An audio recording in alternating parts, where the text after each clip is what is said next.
So, the Sixers beat the Heat and move on to play the New York Knickerbockers. The New York Knicks in a 7-game series, obviously, the number 2, number 7 seed. And what a surprising turn of events, right? Jimmy Butler out there playing on essentially 40 minutes, being used as a decoy because, well, he got hurt at the end of the first quarter, where it was just an unfortunate situation. And you could see it on him early. And while he continued to play and had 5 steals and was playing incredible defense, you could see it that he just didn't have the same drive afterwards. And it's just a shame because Jimmy Butler always seems to get knocked up also, man. But at the end of the day, that's just sports, right? It sucks. It is what it is, man. Then, obviously, someone had to take those shots, so Tyler Hero took 27 shots. Bam wasn't aggressive enough offensively, so it fell to Tyler Hero.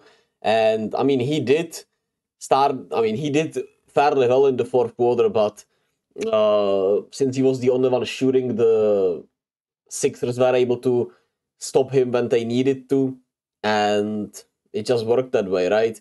The Heat had a pretty clear game plan to just take away Joel Embiid, take away Tyrese Maxey, which they did fairly efficiently. Embiid had 23 points on 17 shots. Maxey had 19 points on 16 shots, but it was the others that beat the Heat. Obviously, the biggest story of the night, Nicolas Batum with 20 points, 5 rebounds, 7 of 12 shooting. Buddy Hield had some really good plays. Campaign hit a wide open 3-pointer. Paul Reed in the minutes that Embiid wasn't playing did really well. And yeah, it was pretty much Nicolas Batum's shot making that beat the Heat, while the Heat just, with Jimmy Butler being used as a decoy essentially, Bam Adebayo taking just 9 shots and it all falling on Tyler Hero, didn't have enough offense. And it's crazy, man. Shout out Nicolas Batum, man. I don't know how to feel about the Heat heading into that game against the Bulls. I like what the Bulls are doing, besides Nikola Vucevic. He's the imposter on that team to me, but Kobe White's exceptional. DeMar has been playing well. Ayo Dosunmu has been awesome. You have even Dalen Terry getting in there and showing you something from time to time. And obviously, what? Obviously, Javante Green is now back. And obviously, goddamn Alex Caruso, right? Just defending his butt off, man. He's always awesome. And like the Bulls are solid. The Heat, I don't know, man, feel mentally exhausted in a way to me. Obviously, Jimmy getting injured is something you could not have foreseen. But I mean, if they maybe took the regular season more seriously, they would have avoided this situation, right? And wouldn't even have to be playing this 7 to 8 matchup if they, showed up to some games. When we look at their schedule, when we look at the Miami Heat, and when we look at the schedule, they obviously play against the Heat. And can we see the where can I see this? Schedule and scores. Past games, thank you. Who did they lose to? They lost to Indiana in Indiana, the Sixers, to the Warriors with no Jimmy Butler, Sixers again, Denver. I mean, a game against Washington at home you lose, which is obviously not great. So, like, they weren't bad, but just, I don't know, man, just a weird season for the Heat, quite honest with you. And just like that, it could be over on Friday. While the Sixers move on. I know Tyrese Maxey shot 6 of 16, but I still, love that he was able to play 44 minutes and be out there for his teammates, even though he wasn't as effective and efficient. Joel Embiid made some clutch 3-pointers in the fourth quarter and, was 3 of 5 in the fourth with 11, 4, and 2, which obviously is great. That's what you need from Embiid in a game where he simply looked out of breath from the start, really. And shit, you're already worried if Embiid is gonna have enough in the tank to even make it through through the Sixers Knicks series that is coming up, right? Because the Knicks play like the Heat, but even I would say argue more tougher and more physical than the Heat, really, and more hard-nosed than the Heat.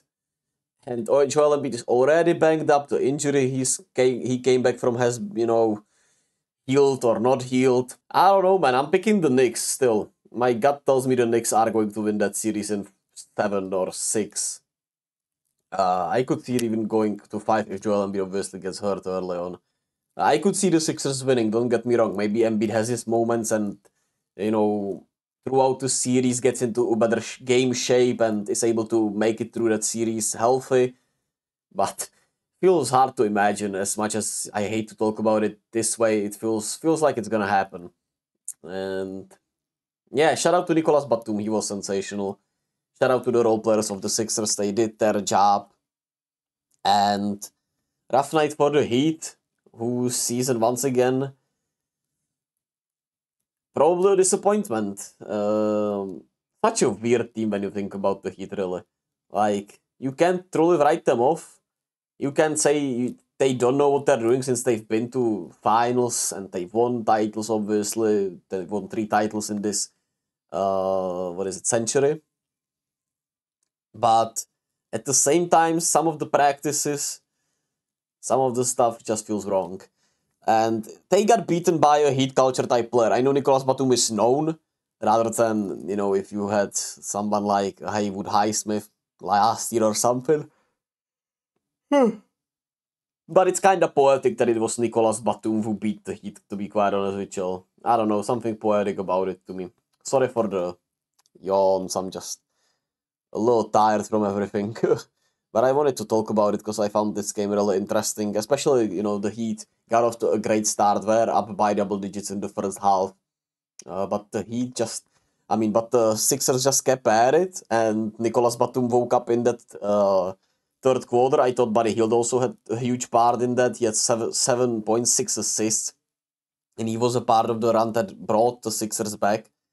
And like I said, Embiid also made some clutch plays in the fourth quarter. And it was also Nicolas Batum with that block on Tyler Hero to end the game, right? It was okay.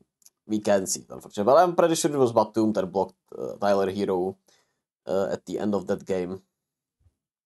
Where is it? Where is it?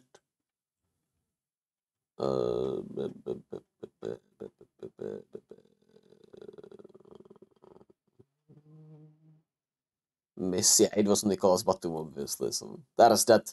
Anyway, thank you all for listening to my ramble about the Heat and the Sixers. I'll catch you all with the Hawks Bulls game talk in a bit, and then I'll talk to you all Friday or maybe even tomorrow with some.